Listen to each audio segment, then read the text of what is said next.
Legally Speaking, with me, Tarun Nangia. Today we discuss an important judgment that has been delivered by Justice B.V. Nagaratna and Justice Satish Chandra Sharma. And this is about prior government sanction being required and mandatory before prosecuting a public servant if the alleged criminal act has a reasonable connection to their official duties, or even if the officer has acted improperly, A, or exceeded their authority, B. So the court has given some clarification on the protective umbrella of Section 197 of CRPC and Section 170 of Police Act. But I think it was for the experts to do the talking. We have Senior Advocate Sanjay Jain, who joins us. First of all, I would like to thank him. He was away in Nainital for a hearing, but on a short notice, and this judgment came today, he made time. Thank you, sir. And looking forward to some interesting insights. As we all know that he served as an ASG for long years, so he can give us both sides of how the prosecution thinks in such cases and how the defense thinks. We have two litigating partners who join us today on the show, namely Niharika Karanjawala Misra from Karanjawala and Company, and Sneha Jaisingh joins us from Mumbai. She's a partner, leads of disputes practice with Bharucha and partners. Good to see you, Sneha. You join us on Legally Speaking for the first time, and hopefully that you would, in a sense, enrich this discussion with your opinions. Good to see you. At the outset, let me request Senior Advocate Sanjay Jain to delve into this judgment and sort of give us a longish opinion on what he thinks of what the bench has held, and of course, if earlier there are any precedents on this issue. What do you, Mr. Chair? In my view, this judgment restores the balance. The classical view has always been that 197 CRPC permission or sanction to prosecute a public servant is required, because that is a protection for him for action taken in good faith. If you take away this protective umbrella, there is a likelihood of public servants being prosecuted at the drop of the hat, and that will dissuade them from performing their duties of governance. So if we have to see in the context of the ecosystem of governance, it is a very important provision which must not be given a go by, and the government cannot claim immunity by saying that no, it's not required, or any other agency cannot say that it will be pressed into service in A situation and not in B situation. The problem arose when Badal judgment came, and in Badal judgment, strangely, categorization was made. Badal judgment said that some categories of offenses, such as 420, that is cheating, or 467, 471, relating to forgery, etc. These categories of offenses, according to Badal, can never be in discharge of your official capacity. So therefore, Badal recommended, or at least it was so believed that Badal recommended, that for these category of offenses, 197 prior sanction is not needed. Thereafter, this matter was taken up in Srinivas Ullu also by Justice Rama Subramanian, and he had an occasion to observe that this is not the correct interpretation of Badal. But if this is the interpretation of Badal, it is too general, and there cannot be a straitjacket formula to exclude all such offenses like 420, 467, 471, etc. In the matter of granting prior sanction, and to say that no prior sanction is not required. So this is not correct. So there is no straitjacket formula. The balance has been restored by the latest judgment of Justice Nagaratna and Justice Satish Chandra Sharma. This judgment makes it clear that it is a fact-centric situation. Unless there is an overwhelming factual situation which shows either discernible from the complaint or from other circumstances that the allegation which has been made against a public servant is totally unrelated to his discharge or her discharge of the official duty, and cannot be linked to the performance of the public function, except that extraordinary exceptional circumstance, there should not be a situation where 197 permission should not be made sanction should not be made sort of a prerequisite or a indispensable requirement. This judgment was in the context of Section 170 of the Karnataka Police Act, where the permission was not granted for no viable reason. And in fact, unfortunately, High Court also did not apply its mind. High Court did not examine the case law situation. It simply said that we don't find any ground to interfere. So in these extreme circumstances, when the matter came before Honorable Supreme Court and the two honorable judges applied their mind and saw the law, so of course I may point out that Badal as well as Srinivas Ullu is not noticed in the recent judgment, but nonetheless, the correct legal position has been stated, and this aspect has been restored because if you see from public servants' point of view, it is a very important protective umbrella, and this umbrella having, if it is taken away, it will lead to disastrous situation for a common man, because if the public servants don't perform their duty under the constant fear of being unfairly targeted, especially in the current environment when social media is there and a lot of public scrutiny is there on each and every smallest part of the activities which are performed by individuals,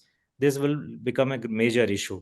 So, in my view, this judgment is very important and timely, and it has its topical relevance and contextuality. So, I would welcome this judgment. Thank you for explaining this and giving some background to the issue, even very important in the context of public, in a sense, officers performing their duties. And there is a paragraph in the judgment that I would like to read out that if there exists a reasonable link between the act complained of and the official duties of the public servant, prior sanction becomes a sine qua non regardless of any overreach or misconduct, the judgment states. I'll go to Niharika Karanjawala Misra for her comment. Over to you, Niharika.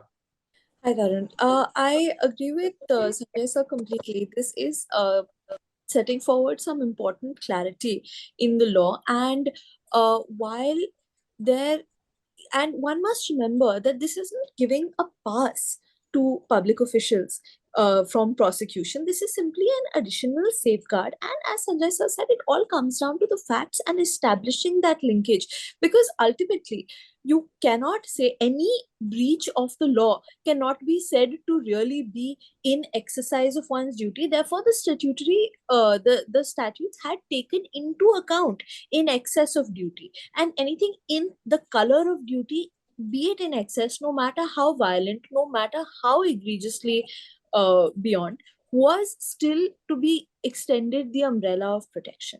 And as such, this judgment does put forward some important clarity there, because like Sanjay sir said, it is imperative that a public servant be given some form of solace in the fact that they will not merely be unfairly targeted in the exercise of their duties, because they would come by it rather considerably often, people who are wishing to target them from a vengeful perspective. And once a complaint is made against you, once you are dragged into court and you are in the system, years go by, a decade can go by easily with you simply being embroiled in it. So I feel, especially with interpretation of the Virupaksappa and Devraj judgments, the court has come to the right conclusion that a balance must be struck between the wide and narrow interpretation of the of the law,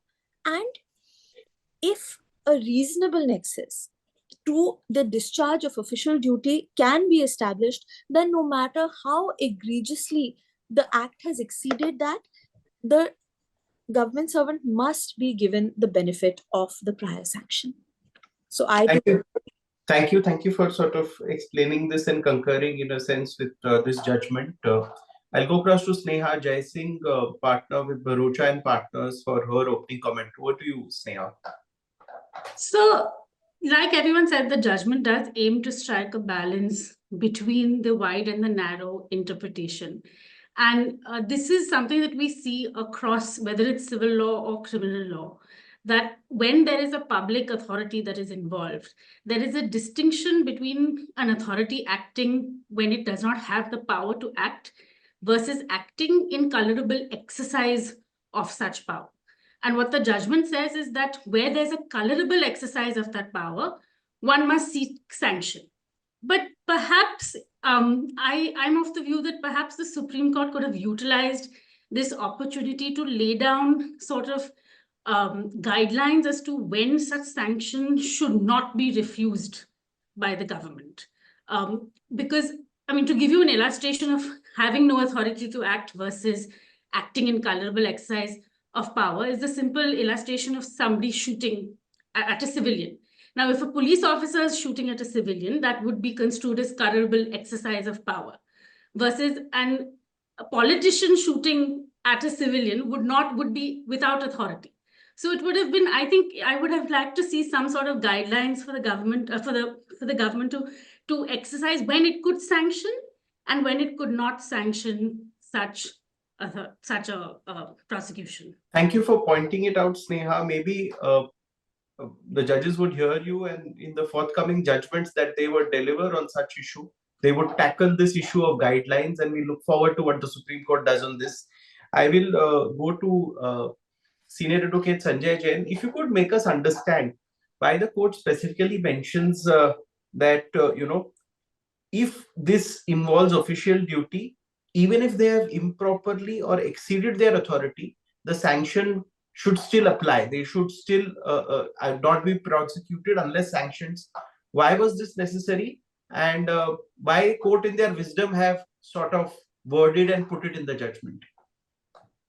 See, there is a very thin dividing line to evaluate the action of a public servant in the matter of discharge of the public duty. If you take an extreme view, then there ought not to be any situation where a public servant should be acting contrary to law. But that is only a wishful thinking. There would be a situation, there can be a myriad of situations where a public servant is found to be acting contrary to law. But then the fundamental principle of criminal law is that when the complaint is filed, at that point in time, you cannot pronounce somebody as guilty. So even if somebody is making an allegation that this is how the public servant was found to have acted, and this particular manner of acting involves mens rea or involves actus rea or involves a criminality, so therefore action should be taken against him and the investigation starts. Ordinarily, all these matters in which these judgments are passed, if you come to think of it, it is possible for the prosecuting agency to obtain the sanction even till the filing of charge sheet, because at the time of cognizance, the issue of the sanction under 197 CRPC arises. Now, there may be some change under BNSS where accused may have an opportunity to argue at this stage of cognizance, but under CRPC, the accused has no role to play till the stage of cognizance. So prosecution has ample opportunity to obtain this prior sanction vis-a-vis a public servant. So when the judgment says that, please see that even if don't prejudge a situation, that prejudge a situation can be seen from both angles, whether it is from the point of view of the victim of the act of the public servant, or from the point of view of the public servant herself or himself. Either way, drawing presumption may not be correct. If the impression is that this particular act was conducted in the discharge of official duty, then in any case there should not have been any reservation in proceeding the file and moving the file for obtaining the sanction.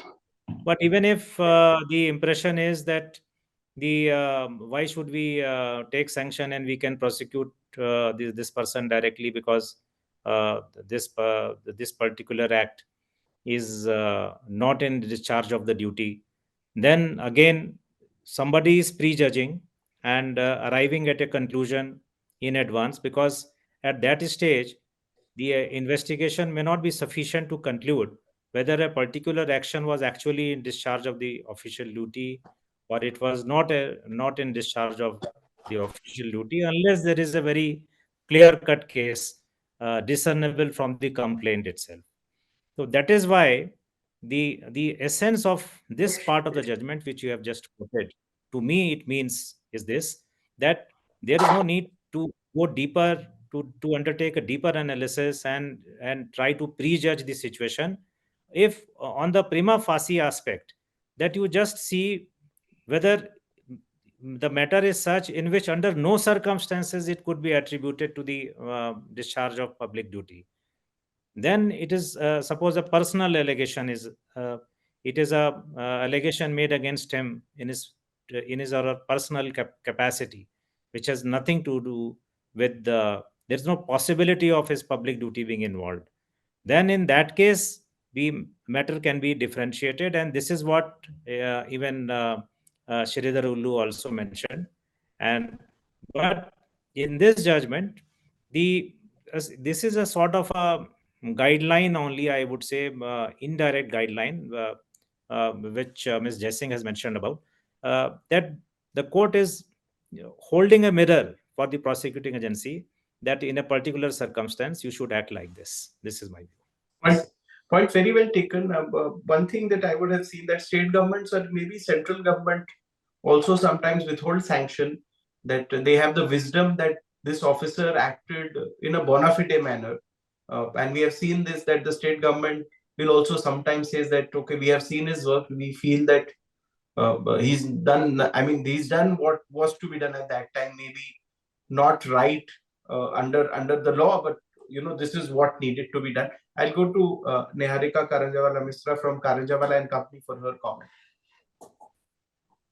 I agree, Tarun. And I think I wanted to touch upon what Sneha said. It's a fascinating notion that perhaps guidelines should be set on what scenarios it should be. It would be a mammoth venture. So I'm not sure whether the court would be able to actually issue such guidelines, because as she mentioned, it all comes down to what is within the ambit of an individual's professional duties. Something that is within the ambit of a police officer's professional duties cannot possibly be within the ambit of a politician's professional duties, and as such they would not be extended that protection of prior sanction. I agree with what Sanjay sir said, but this does give us sort of it gives us sort of an indirect guideline on how to proceed with it. It gives us an indirect guideline because like the example is given in the judgment, I believe, in this honorable judgment, referring to a prior judgment on how a police officer, if he beats a domestic help in his house or he commits an act of domestic violence in his house, that cannot possibly be construed to be within the realms of his official duties. So that would be in a clear cut outside of it. However, for a lot of other functions, there is a blurring in a sense. Now, in the case discussed, where individuals in their official capacity as police officers arrested an individual consequent to a complaint made against him, and then ventured far, far beyond any realm of what their professional duty could have suggested.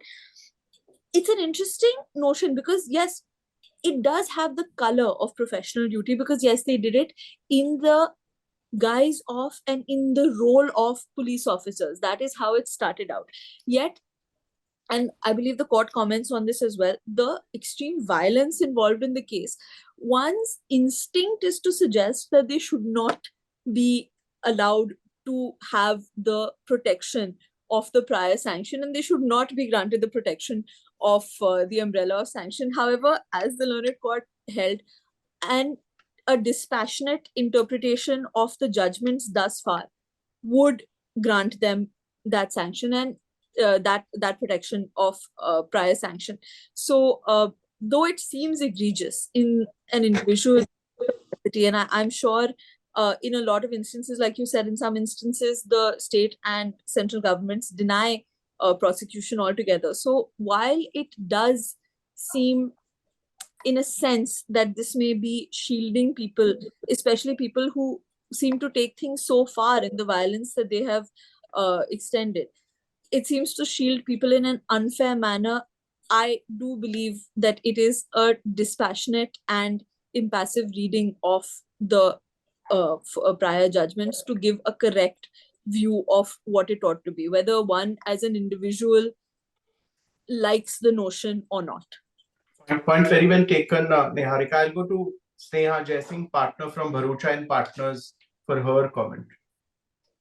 So just three quick things. One is under the BNSS, interestingly, there's a deemed sanction. So if the government does not respond under 120 days, there's a deemed sanction subject to certain exceptions.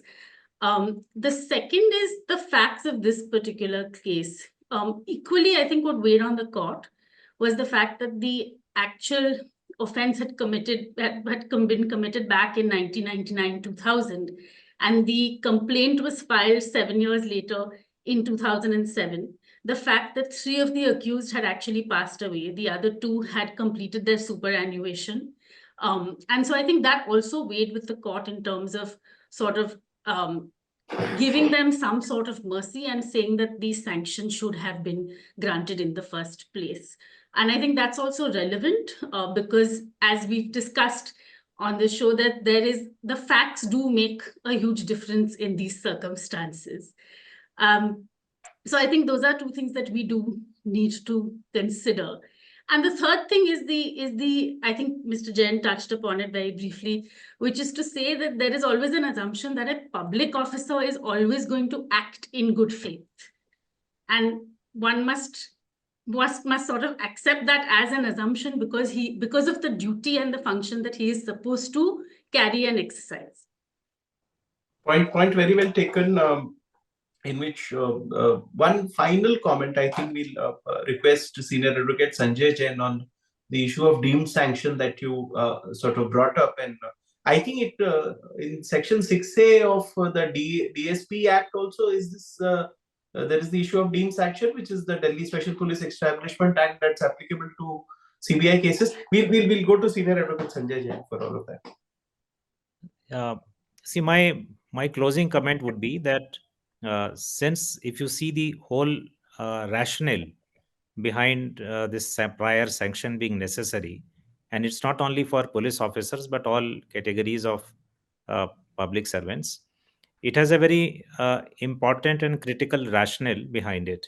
So in my view, any prosecuting agency should move the file to obtain prior sanction as a rule, and only as an exception when the facts are so crystal clear that under no circumstances that particular act can be attributable to the official duty being discharged. In such circumstances, such initiative may not be taken up, but only as an exception. So that is my closing comment in the context of this discussion that we are having this evening, because the factual position of this case, which prompted the honorable judges to pass this judgment, is one part. Second part is the legal principles on which the judgment is founded. So the foundational facts apart, if you see the general law is this only. So therefore, the prosecuting agency is usually tempted to proceed further without obtaining prior sanction. And sometimes it is also happening because of some collateral motives or extraneous reasons. So therefore, to maintain the sanity and equilibrium, and to maintain some kind of a consistency in the system, it is very important that a discipline is maintained, and it should be applied for as an ordinary course in the ordinary course. And what are you ultimately doing? You just are taking a sanction. That's it. The criminality of that person ultimately has to be proved by the prosecution on the basis of evidence only. So it is just to give a protective umbrella which is otherwise is statutorily available to that person. So there has to be a very strong reason to take away that umbrella. That's my Thank you for that comment. An important show whenever the judiciary, Supreme Court takes up such issues, it has far-reaching implications because simply the number of government officers that are also sort of booked in various issues, and the state governments have a view. Like I said, in Section 6 of the Delhi Special Police Establishment Act, you have the state governments have that right whether they should allow their sort of employee to be prosecuted. But I think the last word is not said. The issue of guidelines also came up today on this show, where the Supreme Court lays down which impartially it has, is what senior advocate Sanjay Jain says with those observations. But an interesting show, nevertheless. There's judgment by Justice B.V. Nagaratna and Justice Satish Chandra Sharma. I would like to thank senior advocate Sanjay Jain, Niharika Karanjawala Misra, partner with Karanjawala and Company, Sneha Jaising, partner in lead dispute resolution practice with Bharucha and partners, who joined us from Mumbai. And thanks again to Mr. Jain, who was made available. He's in Nainital, but he made time. Thank you so very much. Thank you. Thank you.